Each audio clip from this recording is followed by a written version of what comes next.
live? We're live. Oh. Welcome to the Trinity podcast. Oh, there he is. We are episode 191. My name is Adam Ponophobia Cogswell. No, actually, it's not. You got a nice accent. Herridge. I am filling in the hosting spot for Adam, who is somewhere, Antarctica, Greenland, somewhere like that. And we've got a great lot of discussion. We're talking about a lot of champion reveals, as well as champion updates. And to do that, I'm joined by three fantastic folks. We've got DeClaude, we've got Mitch Cereal Box Turner. Wait. We've got Dom, and we've got Shiro.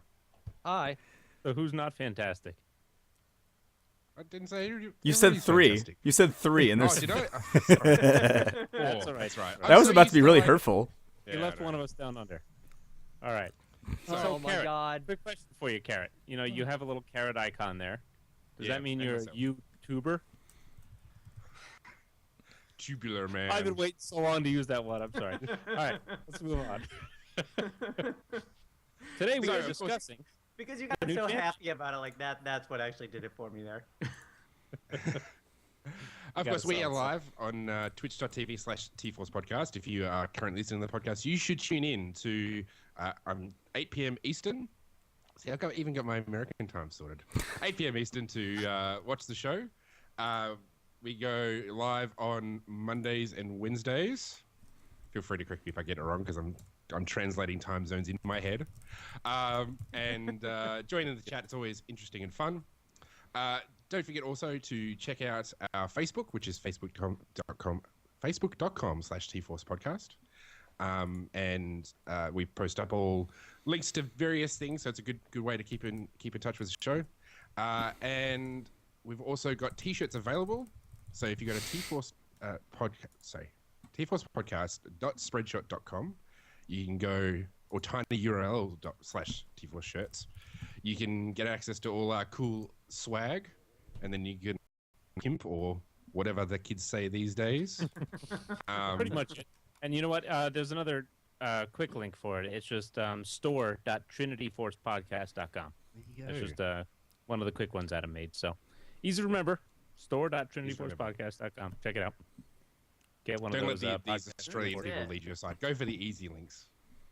And of course, there's the wide array of on this channel: Battle Arena, Bronze Boot Camp, the Oceanic Battle Arena, and the EU West Battle Arena. So if you go to stream.trinityforcepodcast.com, you can watch all of those at the various times. And yeah, that probably does it for show news. So check it out. That was way quicker than normal. Oh, That's we're good. really Adam, straight. We let get Lee done. talk instead of interrupting every other sentence. Guys, we messed up already.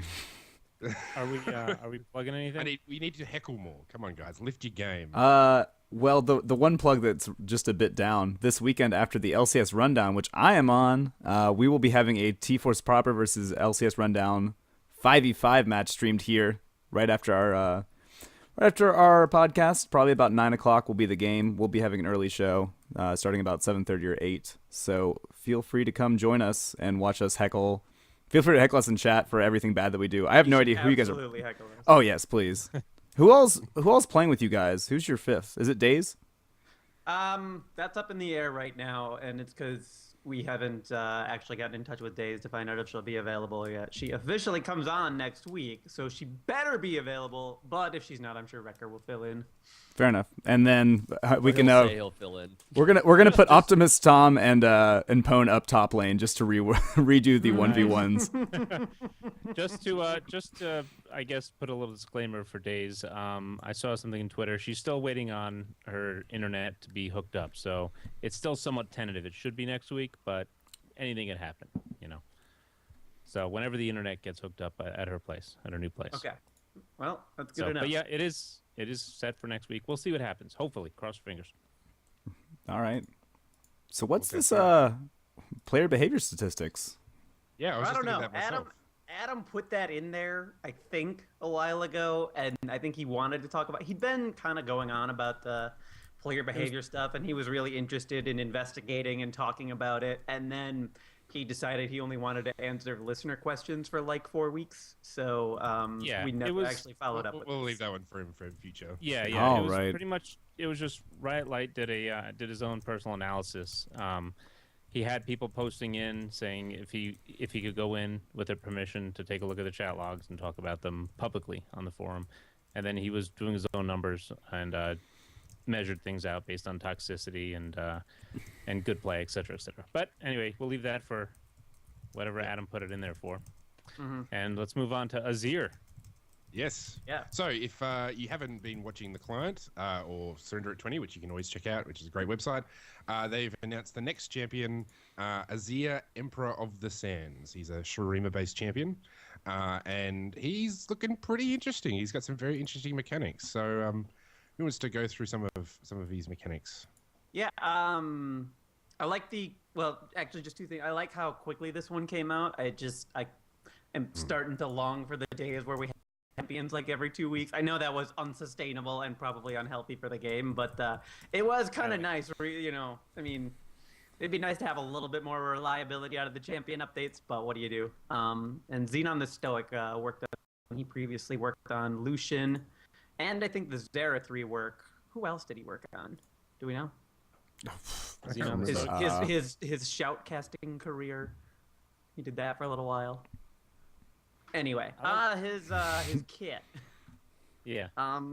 He's weird because they want him to be kind of this auto attack based mage champion, and to accomplish this, he deploys sand soldiers that are, for the most part, stationary, but they attack the things around them based on what Azir would otherwise be attacking, which gives him just incredible range and kind of zone control around the map, because it's sort of like Heimerdinger in that he can deploy these units that are stationary, but then they are more powerful, they're indestructible, and he can, decide what they do and don't attack. They can move, right? He can move them, right?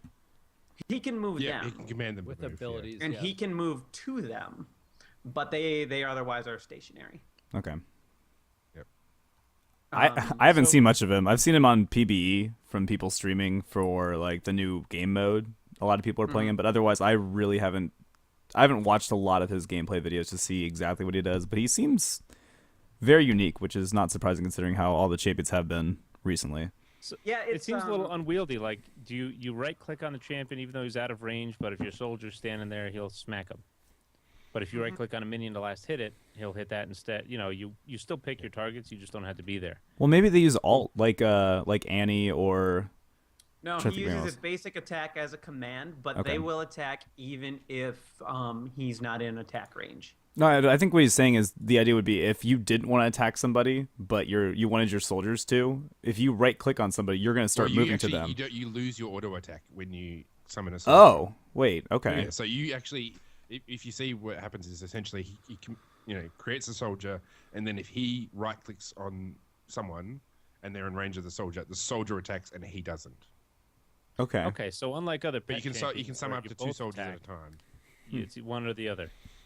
It's almost Yeah, like an one or the other. extreme version of the pet concept. Yeah. Yep. Because a lot of people have been clamoring for a pet-based champion, and I don't think this quite gets there for what people were really wanting out of that. But it does have that idea going on where it's like a different unit other than the champion itself is doing some or all of the damage, and his Q he can deploy. His passive is built around cooldown reduction. In addition to this cool Turret? tower raising thing, which we'll get to, his Just a passive second. increases. When he gets cooldown reduction, his attack speed increases. Didn't we and I have think a champion do that? It's a reverse Yasuo passive. yeah, because Yasuo gets cooldown reduction as he gets attack speed. What? It's the I mean, on his some Q. of his- those, on yes, his yeah, dash. yeah. And it's No, on his Q, I think. Yeah, this is Yeah, just a this is- passive overall. And this is because so much of it, you're supposed to deal a lot of your damage from using a rise and getting these soldiers on the map, but there isn't a lot of good AP attack speed itemization options out there. You basically get What, there's all the time. Nashers and Ginsus, and that's pretty much the extent of it. And Ginsus is kind of a flaky attack speed source anyway. So they're making don't up for know. that with cooldown reduction. Yeah, and so Nashers Yeah, just seems yeah. like a brilliant item for him in that respect because it's got attack blue speed, it's got cooldown reduction. Yeah, that too. But then you control the position of the sand soldiers, they're called, by using Q. They all dash to a location and they damage and slow any enemies that they smash through. And then he can also shift to a target sand soldier. Like he rushes to them and he knocks up anything in the path, and he knocks them up, but then he stops if he hits a champion, and he does gain his shield if he does that. So he's got a lot of weird crowd control in his kit because his his ult, sets up this this wall which blocks dashes to a degree, and like just a lot of different abilities. You can still flash over it or like troll pull, and you're supposed to be able to Vlad pool under it, but that's not currently functioning. And then it doesn't stop Malphite's ult, Vi's ult, and Jarvan's ult for sure. I don't know. I can't remember what else. It's probably in the document. But yeah, so it blocks anything that's trying to get through it from the enemy side, and then allies get a speed boost if they move through it. So it's the third wall that they've added to this game. And it should be pointed out that it's essentially a bunch of Spartan soldiers. That's what it looks like, Yes. holding up this shield wall. Yeah, So it they looks look cool. absolutely badass. Third wall And- they've added this year, I should say, because they have a couple other ones. Does and it they changed block the anything? coding for this wall, so it's actually coded as a wall. So if you're Vayne and you're on the other side of the wall, you're supposed to be able to pin. You can pin people against Azir's Side wall. note, it would be really cool if that worked for Braum. Oh my gosh. Just think about how crazy that would be. You That could would make be some pretty crazy epic. plays. Yeah. Does it block projectiles? I don't see anything saying that.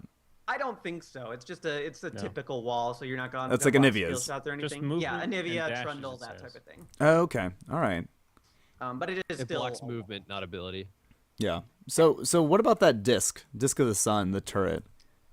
It's I really like this idea actually. When you once you've destroyed an enemy turret, if he gets close enough, he can raise that turret from the dead, basically. And it's a structure that that benefits him. It damages everything that passes by it. He gains all the gold that it from the units that it kills. So it's really a very, very useful passive in that regard. It's effectively a fifth ability. It's on a long cooldown. The It's 3 turret, minutes. per 3 minutes. tower. 3 Yeah, minutes the- after it's gone. But it's The 3 minutes per It tower. lasts a minute. It lasts a No, minute because too. yeah, they last a minute. But Is it it's 3 also minutes a per health. tower? If you go to another one, you can do it right away. No. It's 3 minutes. The cooldown after the Just turret 3 minutes cooldown dies. to use After the it. turret goes away, it's 180 seconds till you can use it again, and it can be used on what I see allied and enemy destroyed turrets. Yeah. Yeah. The only And thing you can't use it on are the Base the turrets. The base turrets. base turrets And from an enemy, so you should be able to use it on your own base turrets. Yeah. And But then that's basically so you can't bottleneck the enemy in their own base. That oh my would be gosh, this is a pretty, crazy ridiculous. ability. Yeah. It's got some really interesting siege potential. And then overall. it says you lose its armor. Like I guess the turret goes to 0 armor if Azir moves away from it or too far away. I don't know how. I guess because it can get destroyed, but it also decays in health as time goes on. Yeah, its timer is based on health decay, so it's not a minute. Like it's a minute, assuming it takes 0 damage. But if it takes, 100 damage from minions or something like that, then it loses that amount of time that it would otherwise be alive. So It's like a bar that just depletes. and then it does function the same as normal turrets in that it's stronger from a defense standpoint if enemy minions aren't present, so that you can't just like go and attack it and, Okay. and take it down. Yeah, so That's kind I of mean, cool though. You I can think get a this essentially it's going to be the biggest advantage is when you're trying to get an inhibitor. I mean, that's essentially if you can get to the point where you can raise his tower, because it takes a little while to actually raise it up. But I mean, if you can kind of when you get those periods of time where teams are kind of pushing back and forward around that dead inhibitor turret, essentially if you can get to that point, you can just protect Azir. You can raise that up and there's just no chance of them stopping you from taking the It- inhibitor. You can't So get that it's- one. It's like York Salt, but you can use it on can't a do that turret, one which is though. kinda You cool. can't do enemy You based can't use it turrets. on the inhibitor turret, Yeah. but Really? you I can thought set it you up. could do inhibitor. Defensively, yes, like your Oh, own I base see, turrets, yeah, yes, yeah. but not opposing base turrets. See, I think it's okay, going to well, be so- strongest. That'd be ridiculous. I Then think it would it's kill the going to be inhibitor, strongest like kind of during sieges, because if your team then focuses the tower down and like sort of initiates at the same time, you have a long range back up. marksman like Caitlyn or Tristana. You can quick burn that thing down and engage a team fight, or engage a fight at the same time. So then you have this turret on your side all of a sudden that the enemy thought they were going to have, and it'll be similarly used like there. It seems like there are a lot of games where the outer mid turrets haven't fallen down and everything, and like one team or another is really jockeying for that position and trying to take that specific objective. Well, if they get the turret, like if they engage on you and they take the turret in the process, you can bring it back up and sort of flip the fight, because that's a powerful unit at that stage of the game. Well, and even I think just of wonder it like whether the this. support. Like the first You go. big mid-game fights that occur where teams are starting to finally group for the first time and one team's sieging the other team's middle turret. Cool, they get the middle turret now, and then Azir can just bring it back. Or if they get the middle turret and then try to engage off it, he just brings the turret back up. Or he can just sit there with a, wait for the turret to die, bring up another turret. He has 2 sand minions there. He has a pretty solid, like, little defense position he can throw out. Yep.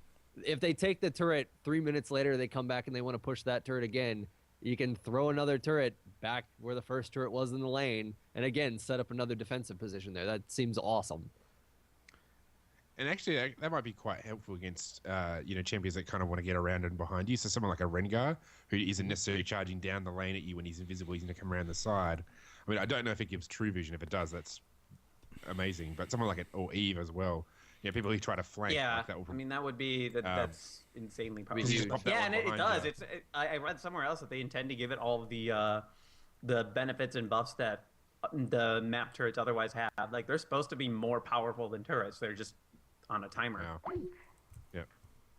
And that. So I mean, Oh, DeCloud, we lost him. oh dear. He'll be Okay. back. But I also like that he gets all the gold. DC. That's something that's kind of crazy. You could just like raise a turret and just like, all right, all this gold's mine now. Don't care. Yeah, like, I kind of wonder if he'll actually end up in top lane, because you can take teleport pretty easily there, and he can just go set up a like not necessarily split push himself, but he can sort of stop split pushing from He's easily an happening. anti-split push. Yeah, and then just show up for the team fight and help get things going down that way, because you can't easily do it Yeah. if they always have to deal with that turret. Where are they thinking he's gonna go now?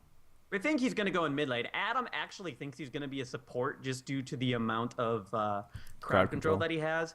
To me, it seems like his one hard CC ability is pretty difficult to use well. But I haven't tried the champion, so it's really tough for me to say. I've read that his early mana costs are pretty brutal. Like his mid game and his late game are really, really powerful. Especially just like during sieges and that type of thing, because he can attack and harass from such a safe position compared to most champions. But his early mana costs are pretty bad, which is why I wonder if he won't be able to succeed to support that. And I feel like you need decent ability power to really be successful with him, and you won't get that on support in most cases. I know a lot of people that have been playing the PB have complained that he takes turrets almost too quickly when you're playing against him. Once he has some cooldown reduction items built, he can just melt turrets and kind of provide his own split push and anti-split push. And that's something that Riot's going to be looking at. That's annoying, but that's sort of the theme of this champion. Exactly. Like, you're supposed he wants to take turrets. That's his job there. Did you guys see the post on Reddit that was talking about if he gets released, if he's allowed in Earth mode, because of how cooldown reduction and how ranged champions already get like 200% attack speed? So you already would be starting with like 60% plus 200 plus, He would do I don't like even a know. bonus 80 from his passive right off the bat. I think that's been nerfed, because what I'm looking at, it looks like it's 1.5 bonus attack speed per 1% of cooldown reduction. I know it was 2 originally, but I that's all PBE stuff. So even still, that would be hilarious if he just walks in and at level 1, he's attacking at 2.5 attacks per second. They might end up doing what they did with like Rise and other champions that were Not just allow 'em. extremely powered, and knock them out of the mode. Yeah. So we'll see. I think that one's beat pretty to death for somebody Yeah, we I had was none about of to us say. have played. But yeah, he's gonna be I interesting. mean, that's going to be the case for all of these. No, I want to see him though. He seems real interesting. When do you think it'd be released? I imagine This month, I think. Yeah, I mean, it's usually Yeah, the probably patch this month. after he's put onto the PBE, like the patch that comes through. So I thought he was Well, coming out they on this said- it was patch. going to be 415 or they 416. said they were trying to do something different with him this time around. They're being a little bit more iterative, sort of like they were with Sona, where you're just going to see a lot of little changes going on, but you're going to like he's not necessarily going to get released quickly. I mean, Gnar hit the PVE and then was out the next patch. I wouldn't be shocked if I mean, what is it? 4.16 is the next patch. I wouldn't be shocked if he wasn't in that, or if 4.16 was like far away from now. And the only reason is because they have Worlds coming up. I wonder if they're hesitant to really release another patch, because that would really screw with the players. Although they could just delay it in Korea, couldn't they? Yeah. But I mean, Well, they're not. They're not even going going to use 415. Like I don't know if they're actually using 415 for Worlds, and if they are, they've kind of said we won't use anything past a certain point because I mean, group stage starts this month, so even if they had a patch out this week, I think they will. it I probably think they'll wouldn't be do I think they'll be on 4.15, but Gnar will be disabled. he's close. They were saying it might happen, but again, I don't know if anyone's going to play him. I don't think anybody will play him, but I'd love to see it happen. All right, so who's next? Cassiopeia. Oh my gosh. So this is pretty huge. I mean, really, her passive has been changed. Is the main Oh, part? yeah, So that's instead it. of I mean, it's Oh, two, so it's two instead things of going on here. reducing the mana cost per every spell cast, she now gets a stack for every champion she poisons and every poison unit killed. It caps at 370 stacks. She gets a bonus 1% of her AP for every 25 stacks for a total of 15%. She then gets additional bonuses at certain thresholds, 50 stacks. She heals. She gets a heal for, I don't know. Oh, For 20 E. thanks. So For E. Barry gives her a heal. She gets 30% CDR at 150 stacks, and at 375 stacks, she gets the AP bonus from her passive double. So she gets a 30% bonus AP. I mean, so she Does it gets. decay? Oh my every- god, this is yeah, scary. yeah. No, as far everything I've read suggests it doesn't decay. So it's kind of like Rise syndrome in that you basically just have a timer on Cassiopeia. It's a little bit more skill based in that it's your ability to keep champions poisoned and kill poison units. But like that's a lot of really powerful stats that that's are built into this kit there. if she gets stacks for every second an opponent champ is poisoned. Yeah, it's second. It's not actually each time. It's every second. Yeah, right. Which Yeah, is every every second. anytime somebody's I like mean- locked up in a team fight in miasma, I mean that's just going to be stacks on stacks. And It unrelated, has to like be chance, I wonder if there's any if there's a range on that, or if it works with Singed and Teemo's poisons like she currently does. Because just think about that. You have a top lane Teemo who is just poisoning people because he feels like it, and Cass is getting stacks for it. I feel like that won't happen, but it'd be a hilarious don't bug. know. It'd be a hilarious bug Yeah, if that happened. that would be. They should do it in outstanding. Earth mode. They should change it so that in Earth mode she does get stacks from Teemo and Singe. That'd be insane. So, I mean, the other changes on the kit, the big one that they're changing is it's Twin Fangs, which is her E. They're trying to make it the central damage dealing ability at this point. It's supposed to be considerably more reliable and responsive when it checks for poison targets. And since Noxious Blast and Miasma, her other two abilities, always poison targets if they connect, that's going to end up being a big deal. Like they have in all the red posts relating to this, they heavily stressed that the reliability coming out of Twin Fangs made her a much better champion. Like her damage went way higher, even though they didn't really touch any of the other numbers. It is granting mana when it's restoring the full mana cost, and then I think 4% of her mana gets restored every time she kills a unit with Twin Fangs, which is sort of how they're resolving the issue of removing the mana. Passive, yeah. Yeah, her old passive. So while And she can CS with it. Yeah, she should be CSing with it. Yeah, Right. I mean, it's the ability you rank up at this point, which I think is like the issue with her old kit is that she's got this kind of weird identity crisis. Like every single ability deals a lot of damage and is reasonably spammable, so you don't know what you're supposed to be prioritizing over something else. Like on Twisted Tree Line, you're actually kind of supposed to be prioritizing Miasma because it gives you such good zone control and it deals an insane amount of damage, and people just don't realize it because of the way it's phrased in the tooltip.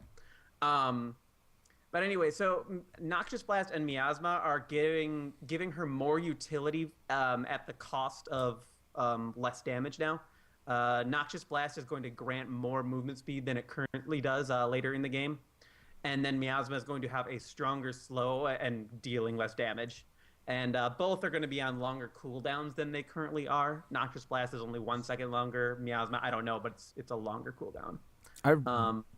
I really, really like that. I know that you went through a few other things, but the checking for poison targets thing, a lot of people won't remember Cassiopeia because who's played Cassiopeia in a long time. But the fact that her Twin Fangs is that spammable ability, the one we're talking about leveling up, still has that ability where if it's hitting a poison target, the cooldown gets reduced to half a second.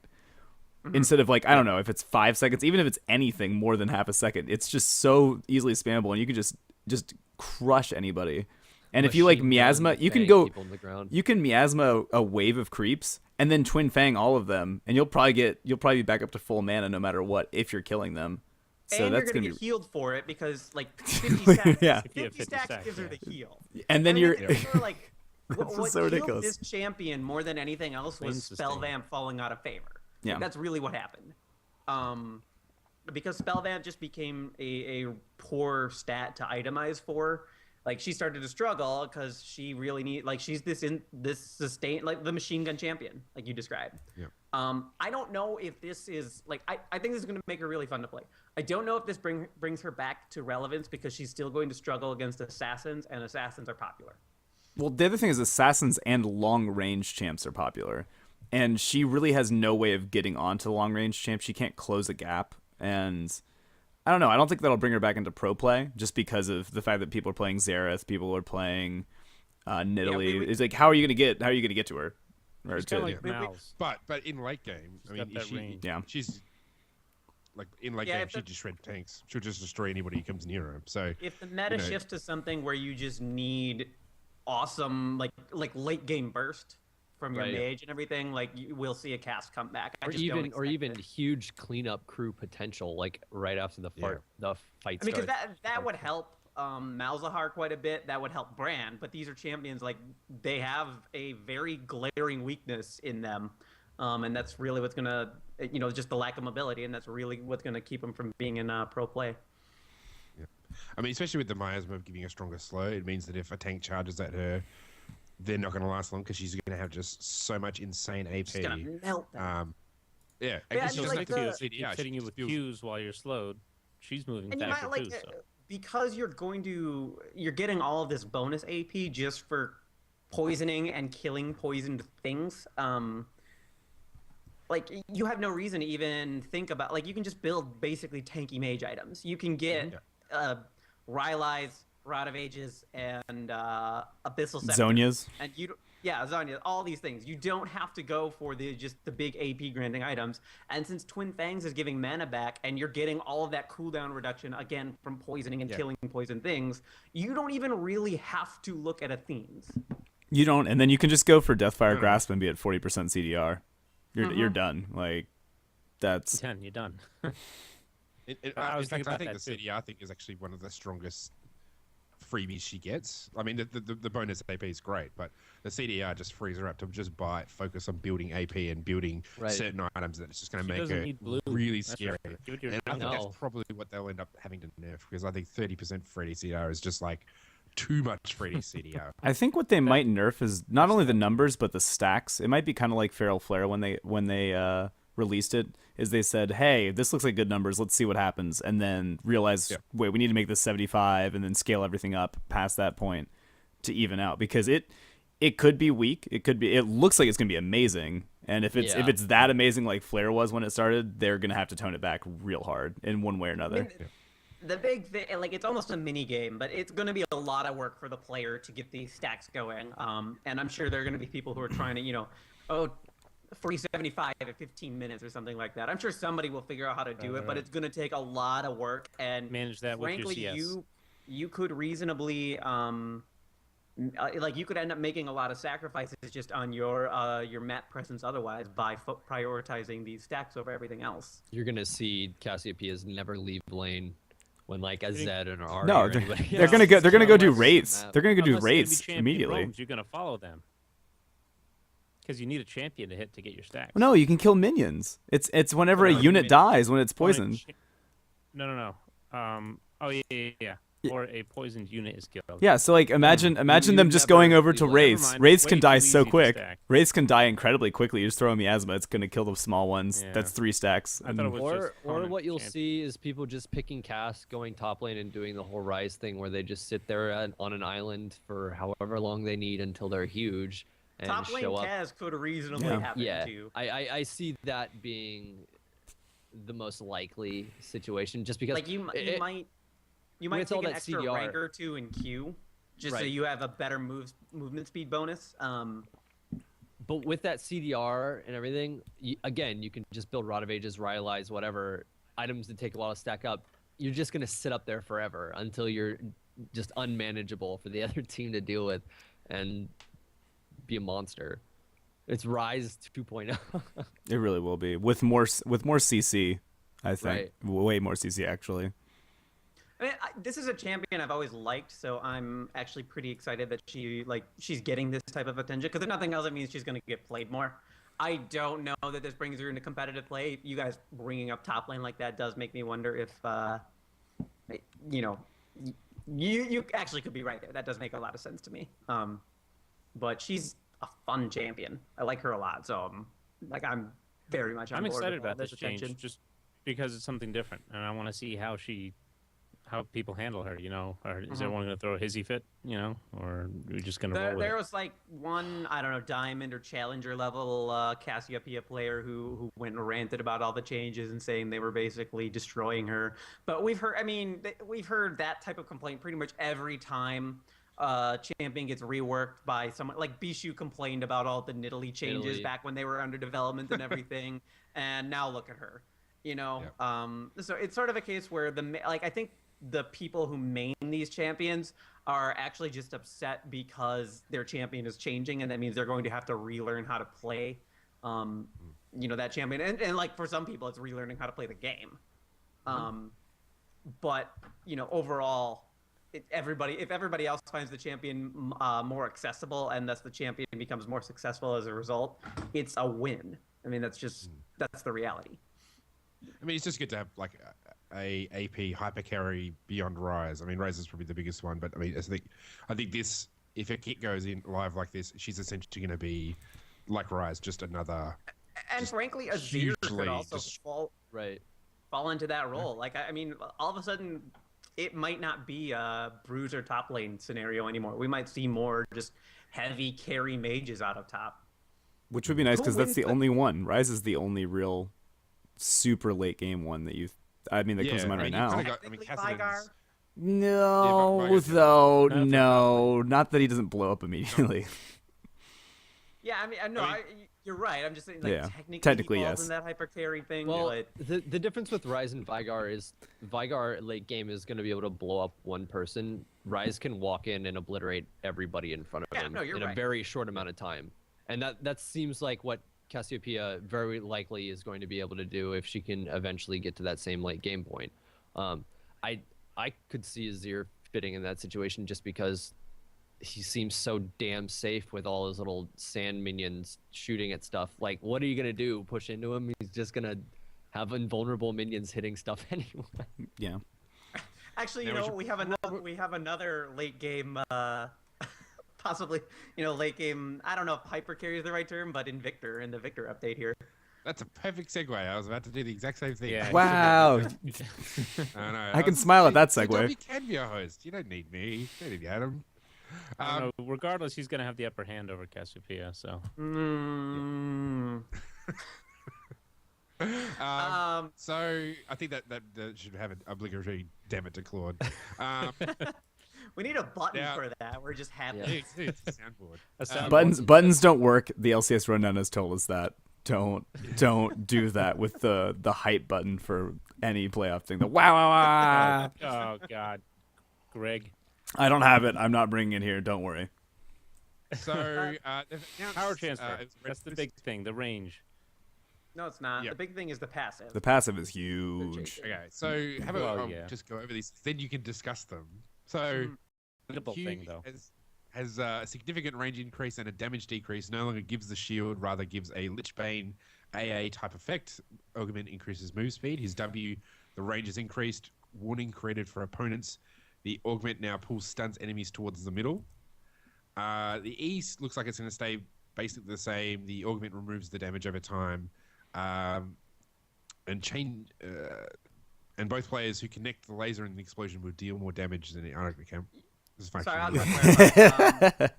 I'll quick clarify. Like, so, there's an explosion after you cast the laser. Like, I don't know what the time is. Vel'Koz. It's like Vel'Koz. Vel'Koz. It does a laser. Vel'Koz Yeah, leaves a that's line, and then there's an explosion afterwards. That's it's that's that exactly same what idea. Death Ray is about to do. Now, when it's Where's the explosion? augmented, hopefully on the Is it line. at the end of the cast? The I beginning of the think whole- it's going to be near the end of the cast. That way, if you land the It's like after the end cast. of the laser on boom. somebody while they're running, it's going to do a big burst near the tip. Yep. Okay. I want to And- touch on the power transfer real quick because when you currently play him, you never use it because you're always poking with your Death Ray. Maybe you're throwing your Gravity Field to zone or defensively and your Chaos Storm, but the range on Q is so terrible. It's just like I'm going to use it on a minion for a shield if I need to because I can't reach you. Yep. Unless you're doing an all-in. So that and the it was- range it- like, increase it is was, big. It gives you another ability to use that you should have had to begin with. It was it was a difficult ability to conceive, like, because you thought you were supposed to use it to harass and everything, or you would use it to sort of like endure in a fight, but you didn't get the shield until after it returned to you, where more often than not you had already taken the damage. So the shield was not useful to you in any way. So like that's the other reason why nobody was ever using that ability the way they probably intended it to, just because it didn't make sense. Yeah. So they got rid of that. They scrapped that all and just made another ability he could use. For I mean, some the damage. big one that we didn't cover at all before going into the discussion is the passive. The way they are reworking the hex core is like the intent is to make it one of the make it one of the items, an item that grants among the highest ability power in the game. Like the only items that are going to possibly grant more ability power are Death Cap, Archangels and Seraphs, and Soul Stealer. And that's because Like, so- a lot of people are complaining about the fact that it was taking up an item slot and didn't really grant that much late game. And so they were saying, hey, make it into a trinket or give it a lot more ability power. And bones. that's what they went with. Yep. And it's also going. My understanding is that you're going to be able to every single upgrade as opposed to focusing on one specific line. So like the sense I get is that you're going to be able to upgrade it. You know, you upgrade one ability, then next time you have the cash for it, you upgrade another, and then you upgrade the third one and everything, and then boom, like you're super powered Viktor. And that's really the thing they So wanted to it's focus like on. Syndrome. Yeah. They wanted this idea of a champion, like, you know, they really wanted to focus on the evolving technology, you know, just reaching that point of superior evolution and all that type of thing. And so they're accomplishing this by letting players get all of the upgrades instead of having to focus on one over the other. Like his playstyle is not really going to change that much. He's just going to be more playable. They haven't said if it's going to be kind of a level-based thing, though. Like, I could see it being like, once you get to level 6 and you have enough money, you can upgrade it. Or if it's just a That would make money-based sense. thing only. Sort of like Kazakhs. Kind of like Kazakhs in the evolution side of things. But you can't upgrade the ultimate, which apparently isn't going to be changed at all. The Chaos Storm just going to be that AoE, immediate good, 'cause silence, and that's then still just silence, AoE DOT, essentially. But they just haven't Fine, said that's how also it's going to fine. work yet. If it's something you could upgrade, I wonder if you can upgrade it immediately and do all three. I wonder if players, if they got early gold, might go for multiple upgrades if it's not level hindered, I guess. We don't really know a lot yet. By the sounds of it, it's not going to be level hindered. It looks like it's just going to be about the gold. So, which I think is actually a really good differentiation point between the other evolution type champions like Syndra or Kha'Zix, where theirs is more based on leveling up. So I think just going for the gold alone, I think it will make it a nice little thing. And I mean, it really depends how you price it though. So if it's you get a massive bonus in the last upgrade, that's probably maybe a better way to go. So or you just make it. I mean, you can either make it more expensive per piece or make it relatively inexpensive per piece, and then the last bit is really expensive because you might get that extra huge boost in AP. So I guess there's a couple of ways they could go about it. I wonder if that's going to be like, if you think about it, those numbers mean it has to be around the order of like 130 AP or so. It's got to be a lot, Well, like because yeah. you've got Zonya's is at 100 or 120, and then Bajai's 40, is isn't it? way up there. No, Zonya's isn't that heavy. I don't know. I'm just trying to think of how high it's sold. 120. Yeah, so it's somewhere got to be like 130 or 140 for that final upgrade, which is still huge, and for an item slot that no one else can get. He's going to have the potential to have a lot. Or is it just going to increase by a percent? So We don't I mean, know. the current, yeah, we don't know. Currently, like, it gives you ability power as you gain levels. Like, it gives you bonus ability power. Yeah. I assume it's going to retain that quality, and then it's going to get an ability power bump every time you upgrade it. It might be like a per level, like might go from 3 to 5 to question mark Per plus level, a flat yeah. amount. There's so much that they could do with it. And And then the best Viktor players aren't even going to bother evolving it at all. They're just going to be badasses and not do it. What are we going to look at for timeline for this one? This one's the furthest out, you thinking? Yeah, this one's definitely not in the next patch. I mean, Soraka, After we're going to Worlds touch and next. She's not even in 4.16, so it's definitely after Worlds. I would not be surprised if these type of things came around. Start of next season. With this, like, either during the postseason preseason. 4 or then. preseason 5. Yep. I mean, think basically, like, it would almost be it's really gotta go in the bad PvE if they. first. Yeah. Oof. I'm trying to imagine a world where they're balancing these champions alongside all of the the preseason changes and everything, and it's just sort of like that seems like a really bad idea to me. I mean, essentially, after the next couple of weeks, anything that goes into a patch won't actually go into World, because I mean, Worlds actually starts pretty soon. So, essentially, after sort of the next. Oh yeah, patch, this is. I mean, this nothing's is going to this be. entire shit. Essentially, they're going to have like 3 months before, or 2 months at least, where they can, have patches to change these things, and they can work on it before they have to start thinking, okay. Because I mean, really, the preseason patches don't come up until sort of November, so that's still a fair way off. Right. Well, when do rank queues even close? Have they announced that yet? November, I think. November? They said November. Yeah. Sometime in November. They weren't specific. All right. All right, well, let's move on to Soraka. Soraka. So, So Viktor looks pretty good. Looks Viktor looks like I they're mean, tweaking him. like It's I think not a they. complete overhaul, but Unlike Soraka, I mean, the Viktor changes are really going to be just very friendly to the people who've been playing that champion, and then they're going to give people who've been ignoring him kind of a reason to take a second look. And he's got that awesome creator Viktor skin, so Right. it's so sweet. we'll see that more. Now, Soraka's changes are quite a bit more substantial. Oh, yeah. They're big. In much more healthy way as well. So, essentially, she is now going to be the Astral Ambulance. Her passive, in fact, all her abilities are getting a change. So the big key changes are her healing. So when she restores health, she actually sacrifices her own health, which is essentially, I think, from what I understand, to deal with the issue of somebody just continually topping up another person. So she actually sacrifices her own health to give them health. Her passive gives her movement speed when moving towards allies below 40% health. And she converts, this is very interesting, she converts bonus MR and armor into AP. So it's not, she gets a ratio of it, she actually converts it. Yeah, like that's. And then she's getting some CC on some of her other abilities, so. I want to emphasize that it's not a case where buying a Frozen Heart gives you a shit ton of tanky stats and then ability power on top of it.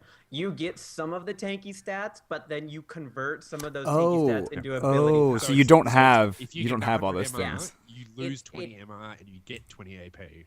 Yeah. Oh, wow. So it's That's- basically a gotcha. case where every item with armor and or magic resistance on it is like Siphoned. Soraka specific. Wow. It's basically a new item for Soraka. So how do you build tanky on her? You just build tanky, and Well, you're gonna get so- lots of AP on her. You're gonna If have it to automatically like, converts it, how do you get defensive stats? It's not all of You it. have to buy a lot of It's defensive not. stats. Here's the thing. The heal cooldown is going down to 4 seconds, as opposed to the 15 or 20 whatever that is right now. Like it's a really long cooldown right now, so you basically are supposed to bait out the heal and then engage. Wait till the armor's gone and engage on the Soraka team.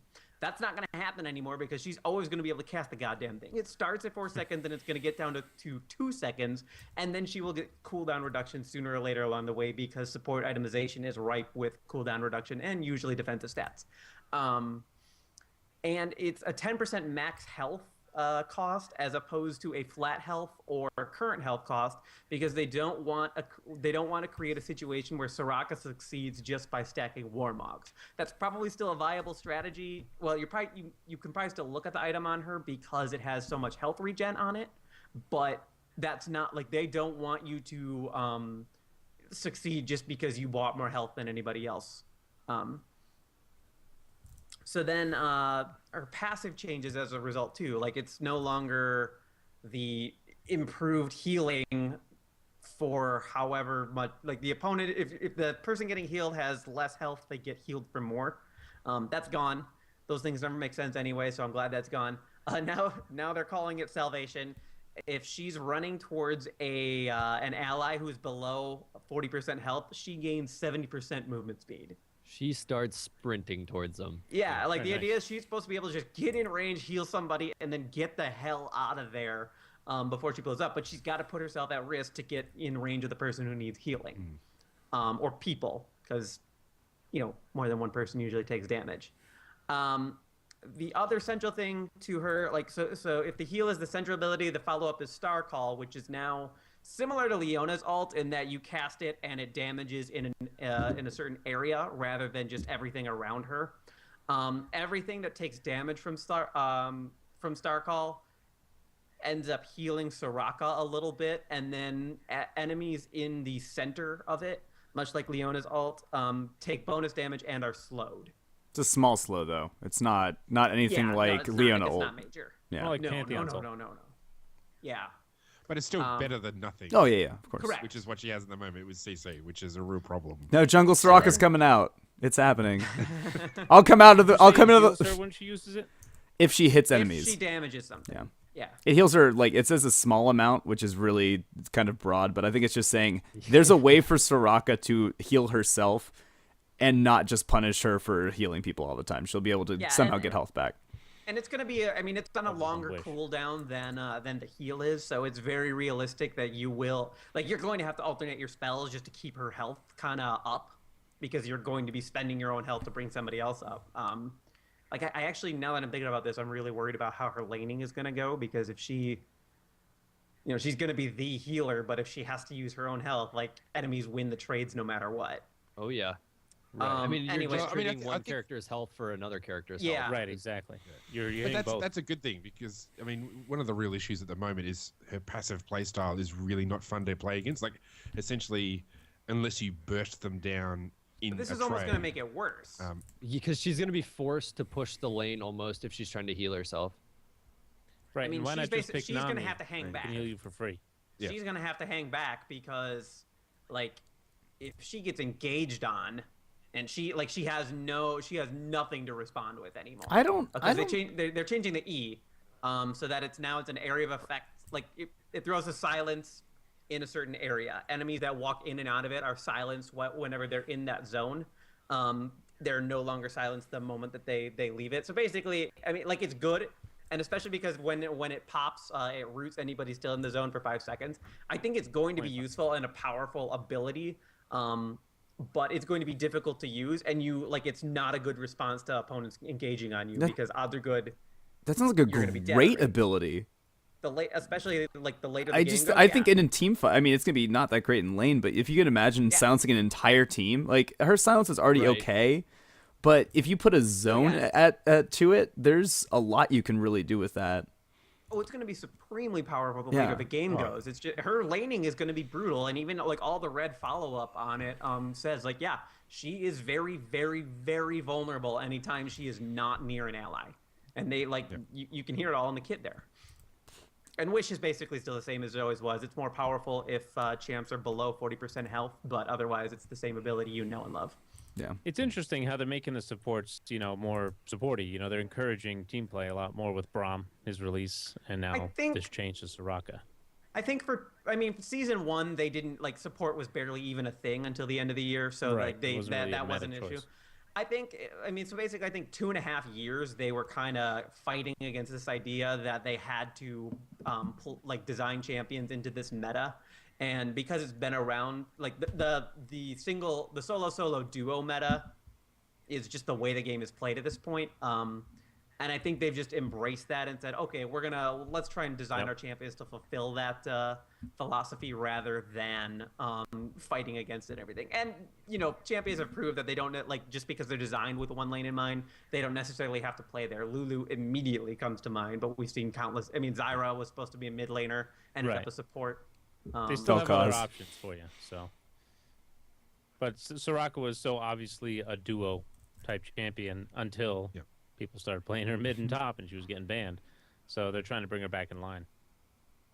Yeah, it should be. What I'm also looking forward to about the change to a heal is that it looks like they're getting rid of the bonus armor, which was actually quite insane. And I think that was another problematic aspect of her laning abilities. You basically gave them all this health and you gave all this armor, and it just made it very difficult to trade. So I think this will probably be a bit more healthy in terms of a play pattern that fulfills that healing role, but isn't also just kind of unfun.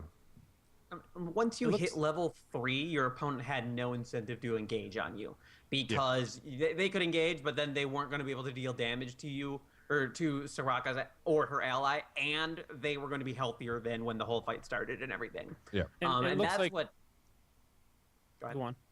I was going to say, it looks like if because of the short cooldown on her heal, she has more of an opportunity than the other healing champions to keep the carry topped off and just stack pots instead they're chugging them, on her backs, get the sight stun or whatever, and then just fill up with pots every time. Keep an empty slot for 5 potions. I think she's going to be buying some kind of weird items as far as supports go. Like Spirit Visage, it almost seems like a critical item for her just because it's health, it's bonus healing for her. And the sense I get is that she can heal herself. Wait, you mean with the W?